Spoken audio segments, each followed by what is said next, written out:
Come on, show the movie!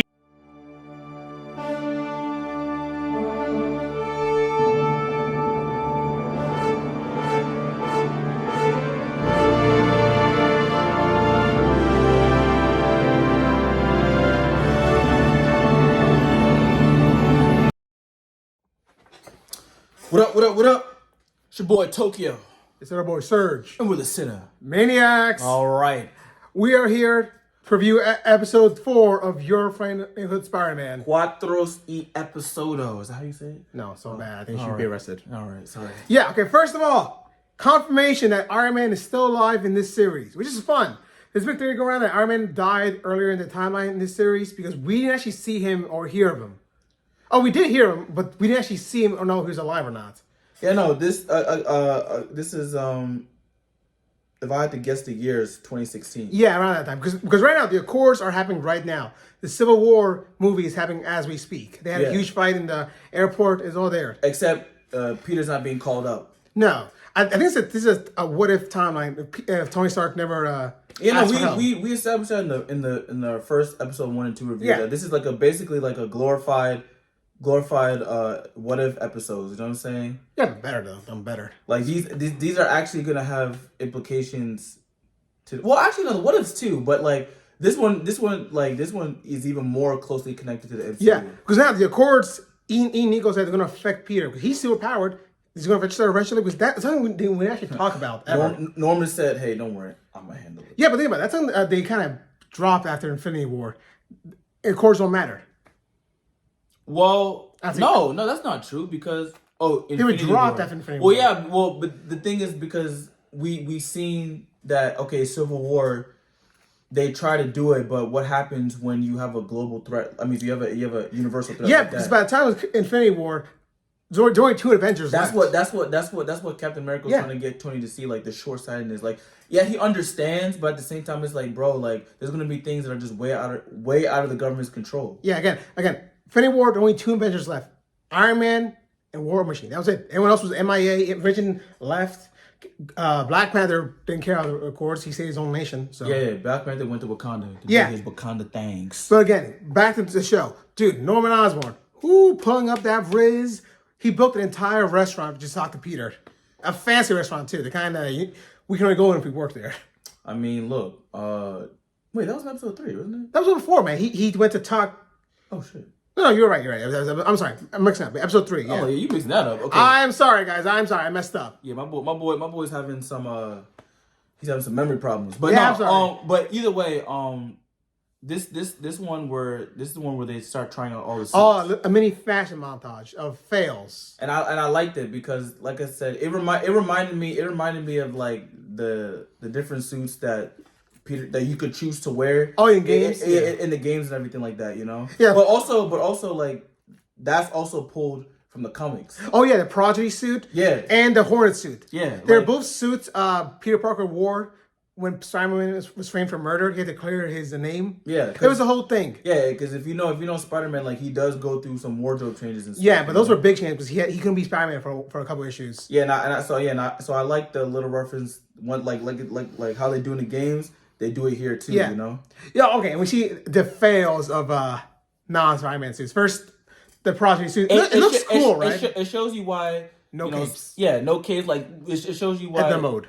Yeah, like, it shows you why Spider-Man, like, he has to wear a specific type of suit. You know what I'm saying? And also, just for Brandon's sake, like, you know, those other color schemes, like, it just didn't fit his personality. Yeah, you know? like Murder Hornet's suit that he couldn't fly. Yeah. It was a whole disaster. It was embarrassing to watch, honestly. Yeah, no, that shit was... What was the other one you talking about? It was the scared little girl? Oh, yeah, the one where he looked like the Black Panther? Just with the horn. Like, I mean, it looked cool and everything. Honestly, I feel like they could use that for, like, a stealth mode thing. Because, like... He has stealth suits in the comics. Yeah. Well, we saw that in, was it No Way Home? No. Far From Home. Yeah.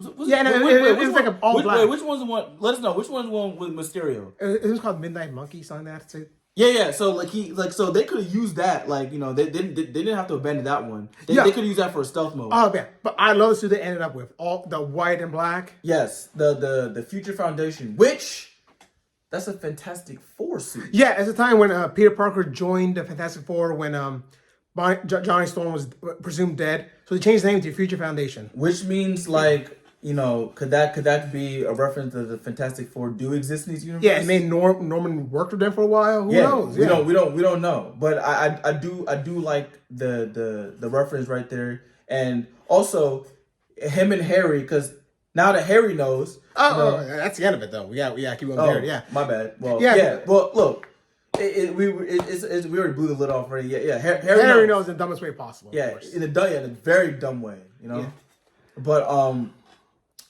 who opens it? Who doesn't look around before taking off the mask? A 15-year-old kid. That's who it is. Yeah, I like that because once again, it shows the inexperience of a 15-year-old. As smart as Peter is, he's still a rookie. You know, this is year one. You know what I'm saying? But I also like the fact that we live in an age of social media. So in a way, like okay, even if like Pete didn't do even if he didn't do what he did for Harry to find out, I feel like at some point he would have. Yeah, he would have found out because everybody takes out their phones. Like, there's no way. Like, even Norman found it out with all the security cameras. So at some point, people will be like, you know. Well, at least the people that he's close to, like, they'll start to put two and two together. Yeah, but first of all, we saw the Rhino character coming in. Yes, Rhino has not had the best introduction to mainstream media. No.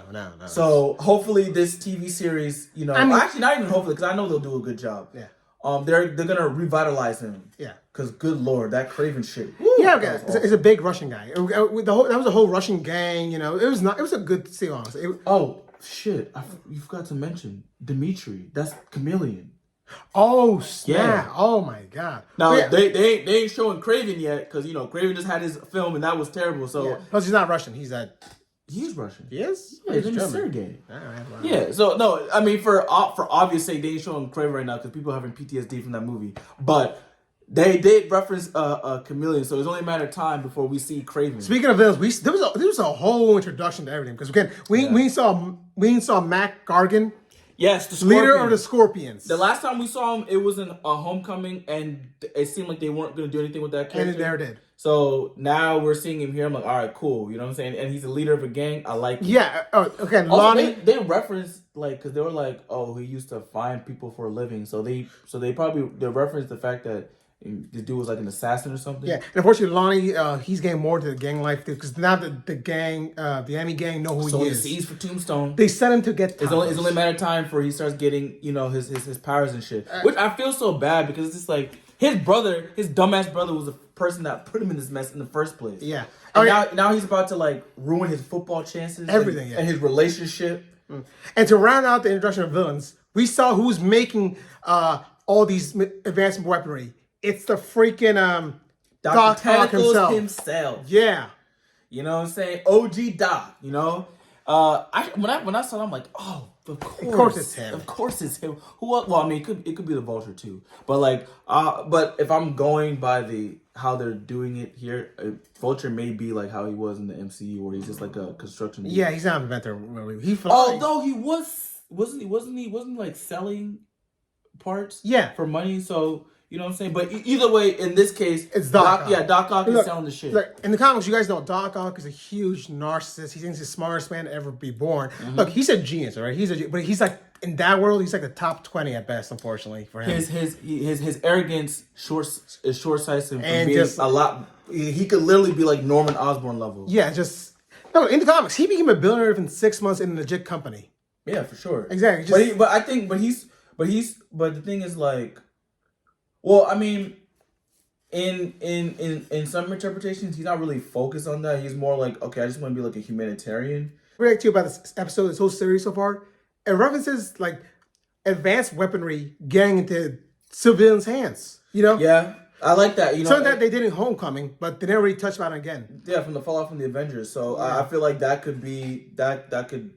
Well, actually, honestly, I feel like that is the play that they're showing here, and that is because I feel like it makes sense for weapons like that to be on the black market. Yeah, because again, in Homecoming, there was a whole scene where this guy was selling an Ultron arm that shoots lasers. I mean, what was that? And we never touched on it again because there's like multiple invasions of Earth. People get weaponry for all that stuff. Yep. And Homecoming, that was a whole subplot. Vulture wanted to get the weapons to sell, make money, and now we didn't touch on it again. Yep. In the comic books, there was a comic tie in the MCU. Captain America's team after the Civil War went around the world and to collect these weapons. But yeah. Yeah, but let us know. If you like this episode, if you like this series in general. Let us know what you think in the comments. All right. Are you like us? Are you excited that Spider-Man's back? Even though it's on the small screen, he's back. You know what I'm saying?